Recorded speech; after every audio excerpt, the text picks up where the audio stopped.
Hello. Hello വക്കീലേ, ഇത് എവിടെയാണിത്? കുറേ നാളായിട്ട് നിങ്ങളുടെ ഒരു വിവരമില്ലല്ലോ. എടോ അവിടെ ഇല്ലടോ, ഞാൻ കുറച്ച് ദൂരെയാ. ഞാനും കുറച്ച് ദൂരെയാ. വെറുതെ ഫാമിലിയായിട്ടൊരു വെക്കേഷൻ ഇറങ്ങിയതാ. ഒന്നുമില്ല, വക്കീൽ ജീവനോടെ ഉണ്ടോ ഇല്ലയെന്ന് അറിയാൻ വേണ്ടി വെറുതെ വിളിച്ച് നോക്കിയതായിരുന്നു ഒന്ന്. ഉണ്ട്, ജീവനോടെ ഉണ്ടോ. ഈ വർക്കിൻ്റെ ഭയങ്കര സ്ട്രെസ്സാണോ, കാരണം ഫാമിലിയായിട്ടൊന്ന് പുറത്ത് വന്നിരിക്കാം. ഞാനും പിള്ളേരൊക്കെ ആയിട്ട് ചുമ്മാ ഇറങ്ങിയതാ. താൻ ആൾ കൊള്ളാലോടോ. കുടുംബം രണ്ട് വഴിക്കായിട്ട് ഇപ്പോഴും നിങ്ങൾ കറക്കം നിർത്തിയിട്ടില്ലല്ലേ? എന്തായാലും താൻ അടിച്ചു പൊളിക്ക്, തിരിച്ചു വന്നിട്ട് കാണാം. ഓക്കെ വക്കീലേ, ശരിയെന്ന്. ആയിക്കോട്ടെ. ഫോൺ കഴിഞ്ഞില്ലേ?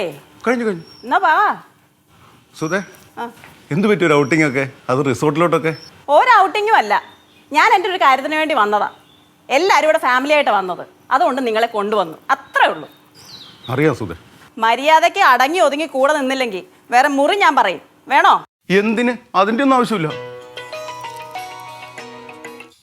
എടുക്കുന്നില്ലേ? ഇല്ല, കുഴപ്പമില്ല. മോഹനായിരിക്കും, ഞാൻ കൂടെ ഉണ്ടല്ലോ, അപ്പൊ പിന്നെ എടുക്കത്തില്ലല്ലോ. എത്ര പ്രാവശ്യം വിളിക്കണ്ടെന്ന് പറയാ, ഇയാളിങ്ങനെ വിളിച്ചോണ്ടേ ഇരിക്കുന്നേ. അവനുടെ മുഖം ആലോചിക്കുമ്പോഴാ. ആ മോഹൻ ഉണ്ടല്ലോ, അവൻ എന്തെങ്കിലും എന്റെ മുമ്പിൽ വന്ന അവന്റെ ചെപ്പക്കുറ്റി അടിച്ചാൻ പൊട്ടിക്കും. സുധേ, നീ ടെൻഷൻ അടിക്കല്ലേ, ഇത്രയും നല്ല സ്ഥലത്തല്ലേ നമ്മൾ വന്നിരിക്കുന്നത്. നിങ്ങൾ അവന്റെ നമ്പർ ആദ്യം ബ്ലോക്ക് ചെയ്യും. നിങ്ങൾ തമ്മിൽ ഇനി എന്തെങ്കിലും ഇടപാടുണ്ടെന്ന് ഞാൻ അറിഞ്ഞ. അതൊക്കെ സുധ അന്ന് പറഞ്ഞപ്പോഴേ ഞാൻ നിർത്തി. അങ്ങനെ ആണെങ്കിൽ നിങ്ങൾക്ക് കൊള്ളാം. ബാ.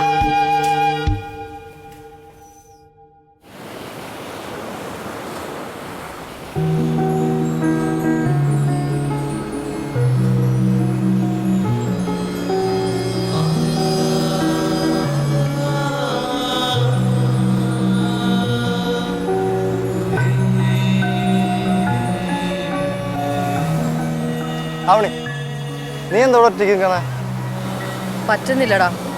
പിള്ളേരുടെ സന്തോഷത്തിലൊന്നും പങ്കുചേരാൻ എന്നെ കൊണ്ട് പറ്റുന്നില്ല. അങ്ങേരാണെങ്കിൽ എന്നെ കാണിക്കാൻ വേണ്ടി ഓരോ കോപ്രായങ്ങൾ കാണിച്ചുകൊണ്ടിരിക്കുക. തിരിച്ച് കാണിക്കണമെന്നുണ്ട്, പക്ഷെ എനിക്ക് പറ്റുന്നില്ല. നീ എന്തിനാ അങ്ങേരെ കാര്യം നോക്കുന്നത്? അങ്ങനെ എന്തെങ്കിലും കാണിക്കട്ടെ. നീ നിന്റെ പിള്ളേരെ കാര്യം നോക്കിയാ പോരെ?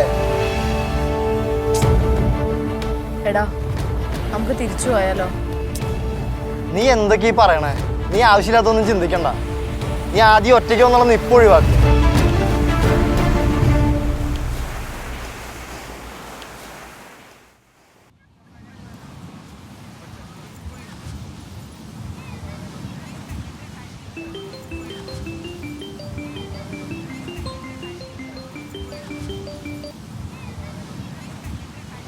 ഹലോ മോഹൻ, ഞാൻ പറയുന്നത് ശ്രദ്ധിച്ച് കേൾക്കണം.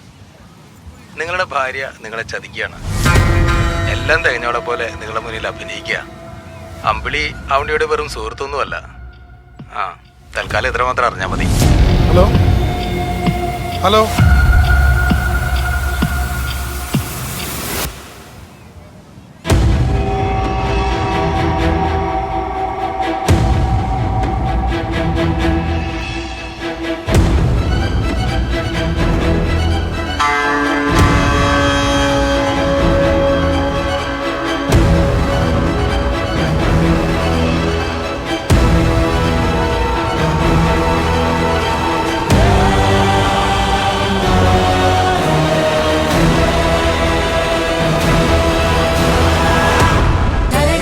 ഫ്ലവേഴ്സ് 9ാം വാർഷിക നിറവിൽ